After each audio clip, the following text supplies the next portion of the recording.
மகிழ்ச்சியின் சத்தம் வழங்கும் அனுதின தேவமன்னா. Voice of Joy presents Daily Manna by Reverend A. Benedict. Praise the Lord.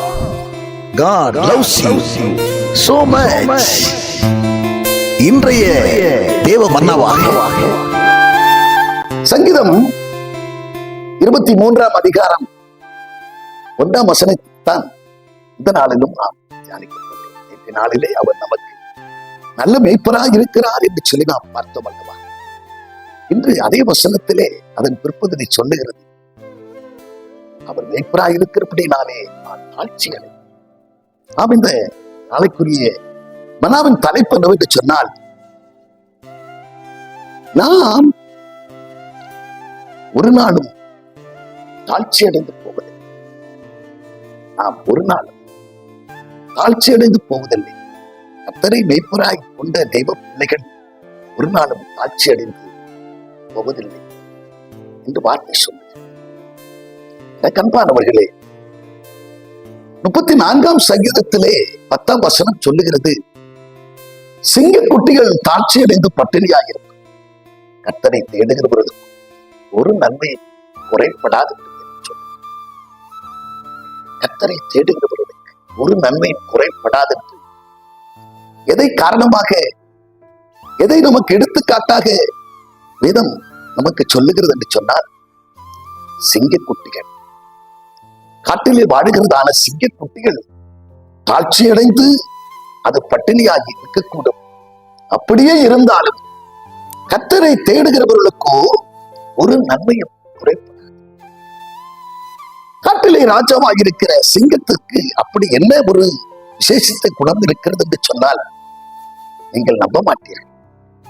ஆனால் அதுதான், காட்டுக்கு ராஜாவாக இருக்கிற சிங்கம் ஒரு நாளைக்கு 20 மணி நேரம் நித்திரை செய்யுமா? 20 மணி நேரம் அது நித்திரை செய்யும். அது தனக்கென்று தன்னுடைய இறைக்காக, தனக்காகவும் குட்டிகளுக்காகவும் இறை தேடும்படியாக அது செலவிடுவது 1 மணி நேரம்.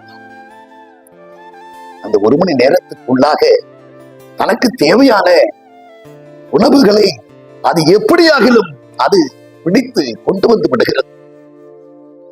அதைத்தான் ஆண்டவர் சொல்கிறார், அந்த சிங்கம் தன் குட்டிகளுக்கு ஒருவேளை உணவு கொடுக்காமல், அந்த சிங்க குட்டிகள் ஒருவேளை தாழ்ச்சியடைந்து பட்டினியாக இருந்தாலும் கர்த்தரை தேடுகிறவர்களுக்கு ஒரு நன்மையும் குறைப்படாது என்று சொல்லி வேதம் சொல்லுகிறது. கர்த்தரை தேடு. ஆமோஸ் 5 அதிகாரத்திலே 4-6 வார்த்தைகள் சொல்லுகிறது, கர்த்தரை தேடுங்கள் அப்பொழுது பிழைப்பீர்கள். கர்த்தரை தேடுங்கள் அப்போது பிழைப்பீர்கள். அவனை கண்பானவர்களே, எப்படி தேட வேண்டும்? முழு இருதயத்தோடு தேடு. எரேமியா 29 அதிகாரத்திலே 13 வசனம் சொல்லுகிறது, உங்கள் முழு இருதயத்தோடும் அவரை நீங்கள் தேடுவீர்களே, ஆனால் நீங்கள் தேடுகையில் அவரை கண்டுபிடி. 2 நாளாகமத்தின் புத்தகத்திலே 7 அதிகாரம் 14 வசனம் சொல்லுகிறது, என் நாமம் தரிக்கப்பட்ட என் ஜனங்கள் தங்களை தாழ்த்தி ஜெபம் பண்ணி என் முகத்தை தேடி அந்த பொல்லாத வழிகளை விட்டு விலகும் போது பரலோகத்தில் இருக்கிற உங்கள் பரமபிதா உங்களுக்கு செமத்தி அருளுவார்.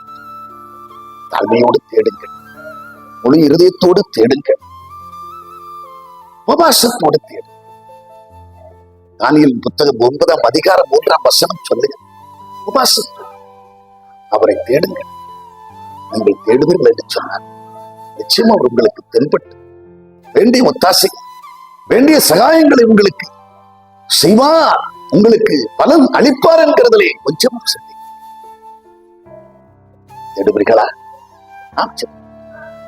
பரலோக பிதாவே, நாங்கள் உம்மை துதிக்கிறோம், ஸ்தோத்திரிக்கிறோம். ஆண்டவரே, ஆண்டவரே, 23 சங்கீதத்தினுடைய 1 வசனத்தின் பிற்பகுதி, நான் தாழ்ச்சியடைந்து போவதில்லை என்று.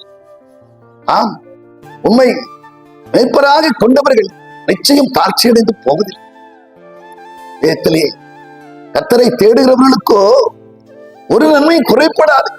சிங்கக்குட்டிகள் தாழ்ச்சியடைந்து பட்டினியாய் கிடக்கும், கர்த்தரை தேடுகிறவர்களுக்கும் ஒரு நன்மை குறைப்படாது என்கிற வார்த்தையின்படியாக உண்மை நாங்கள் உடைய இருதயத்தோடு தேடவும், தாழ்மையோடு தேடவும், உபவாசத்தோடு தேடவும், எல்லாவற்றுக்கும் மேலாக அதிகாலையில் உண்மை இருட்டோடு எழுந்து தேடுகிறவர்களாய், நோக்கி கூப்பிடுகிறவர்களாய், மூடு உறவாடுகிறவர்களாய் எங்களை நீர் உருவாக்கும்படியாய், எங்களை நீர் வரைந்து வடிவமைக்கும்படியாக உடைய திருக்கரத்தில் எங்களை தாழ்த்தி அர்ப்பணி செபிக்கிறோம்.